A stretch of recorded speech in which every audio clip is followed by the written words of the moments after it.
Hey everyone, Stephen, TheSalonGuy here, and today I've got a haircutting tutorial that I've gotten loads and loads and loads and loads and loads and loads and loads of requests for.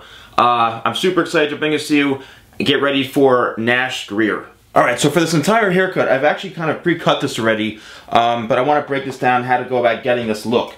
So, Nash's hair, I've seen it, a little bit shorter. Lately it looks like he's having it a little bit longer, but I've done something where it's kind of like in between, but it looks, pretty close to his hair. So the first thing you want to do is when you're cutting this is you want to start right in the back, and you want to establish your length. And you do that by simply just coming down here and cutting your baseline throughout the bottom. You can also point cut into it like this, just to break it up and make it a little more edgy and not so solid, okay? Then, after you're done with the baseline into here, this gives you a good idea of where you need to go from here. So I like to start right throughout the top back of the head right here, and that is going to establish our length. And that's going to tell us how long, we need to cut this. So what I'm doing here is I'm going to hold this probably about 1.5 inches, no more than 2 inches out from the head, and I'm going to cut it straight up that way. Then I'm going to take the next section right underneath it, and I'm going to cut it the same way. And basically you're going to cut the whole back, the whole same length throughout the entire back, which would be probably 1.5 inches in length. You don't want to go too much longer than that.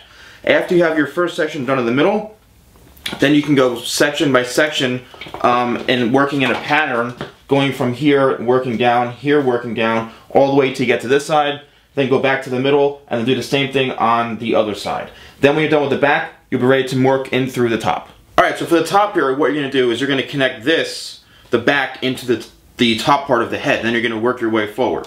So again, we're keeping that same length in mind, about 1.5 inches, no more than 2 inches, and if you want, you can cut it a little bit slightly longer, because his hair does seem to be a little bit longer as it goes towards the front.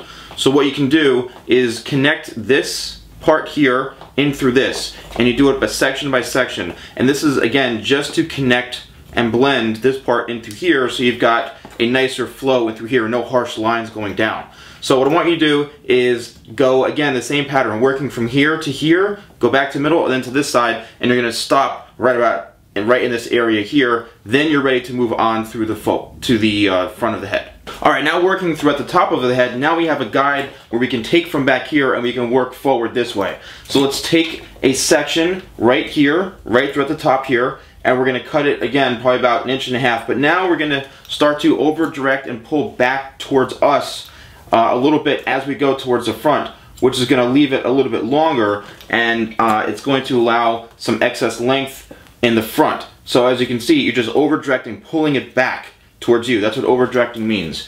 So follow this pattern till we get to the very, very front, and in the very, very front, we're going to bring this back the most, like this. See how I'm pulling it back towards me? And then we're going to cut it straight across like that, okay? And then you're going to let that fall down. So the entire top will be done. Then, once this is done, you have from here to here to work with, and then down into here. So what I like to do is part this over this way and give yourself an opening right into here, alright, and create a nice panel to work with. So I want you guys to finish the top in through here, and then we'll come back and we'll start to work into the corners. Alright, now we're ready to work on the corners. So push this away, alright, kind of move this hair out of the way because you already cut this. Now what we want to do is I want you to pull this out, again, the same thing, about 1.5 inches from the head, and we're going to cut it, just like that. And we're going to work towards the front of the face, going to hold everything straight up, and we're going to cut like that. Again, as we work towards the face, we're going to slightly over direct back a little bit, because we want to leave a little bit of length, okay, in the front. So just pull back like that in the very, very front in the corner, and there you have it. I want you to do this on the other side, and then we'll actually come back to do the bottom half in through the sides. Alright, so for the bottom half now, we're pretty much finished in through here, and we just have to work in through this. But what I want you to do is hold this straight out, because we still have some hair to cut down and through here. Hold it straight out, and we're going to just pretty much cut it straight from the head, which is, 90 degrees out from the head, which means it's pulling straight out this way. Alright, so you're going to see how easy it is just to blend it in, and then you're going to have hair that comes over the ear like this. Depending on what you want to do with it, it's totally up to you. I would just go in like this and point cut it like that, just to soften it up. But we're cutting it probably to where it's about, I'd say halfway up the ear like this. Alright, and then towards the front here, you're going to have a little bit of length like that. So you just want to leave some of that excess length and then cut this right around here. So if you want to push it forward like this, you can. Alright, now do this on the other side, same thing, and then we'll actually be ready to just do a little texturizing and then style it. Alright, so the sides are done, and here's what the top should look like. And if it's a little bit too long, all you need to do is basically bring this down to where you want the length to be, and then just point cut it like this a little bit, so it's not too long. But you don't want to go too short either, because you want to make sure you have enough length here to spike it up or to kind of brush it over or do whatever you want with it. Alright, but I did mention texturizing. I'm going to use a pair of thinning shears right here, and they have the blades on this are a little bit different into here, the teeth on it and the blade, so it allows you to reduce the hair thickness. If you don't have that, you can use your regular shears, and you've seen me do this a bunch of times. You go in like this and you just point cut into the hair, and that will just soften it up and break it up a little bit, and you can do that throughout the whole head. If you do have a pair of thinning shears, what you do is you simply take the shears, take the hair, twist it, and then halfway down the hair shaft, just go in and remove that excess weight. This is a great way to add texture to the haircut and give it a really cool, edgy look when styling.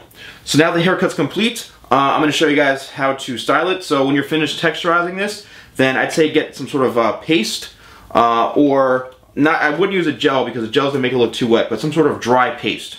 Alright, so this is Tea Tree Shaping Cream, which is a Paul Mitchell product, and I just took about a scoop of it like that with my finger. Work it through your hand, on the palm of your hand like this. Make sure you get the product worked in pretty nicely, and now you're pretty much ready to style it. Depending on the kind of look you want, I've seen him wearing it a variety of ways, but it's really up to you. So let's kind of have this coming forward a little bit like this, which I've seen him do, just like that, and then this kind of going away from his face like that. All right, I've seen him wearing it like this, which I think is a really cool hairstyle. So I'm just going to spin the head around like this so you can see what we have here. All right, there's the sides, the corners, here's the back. All right, and it's really how you style it is really what makes this whole thing. Okay, and here we have this coming forward like this if you want to. All right, again, this is just one way to style it out of many, but I would suggest a dry paste to get this kind of look. Well guys, I hope you enjoyed my tutorial on Nash Grier. He's definitely got awesome hair. And I need your help. One, like the videos if you can. It means a lot to me. You guys are really doing amazing with the likes. The comments, please keep the comments coming. And also, tweet this. If you find him on Twitter, just tweet this to Nash. My Twitter handle is @TheSalonGuy. My Instagram is @TheSalonGuy. My Facebook fan page @TheSalonGuy. Everything is TheSalonGuy. But it'll be awesome if he can see this, and maybe you guys can get some retweets and he can retweet it. But I had a lot of fun doing this, and thank you so much for the requests, all the support, and I'll see you all next time for more tutorials with the Salon Guy.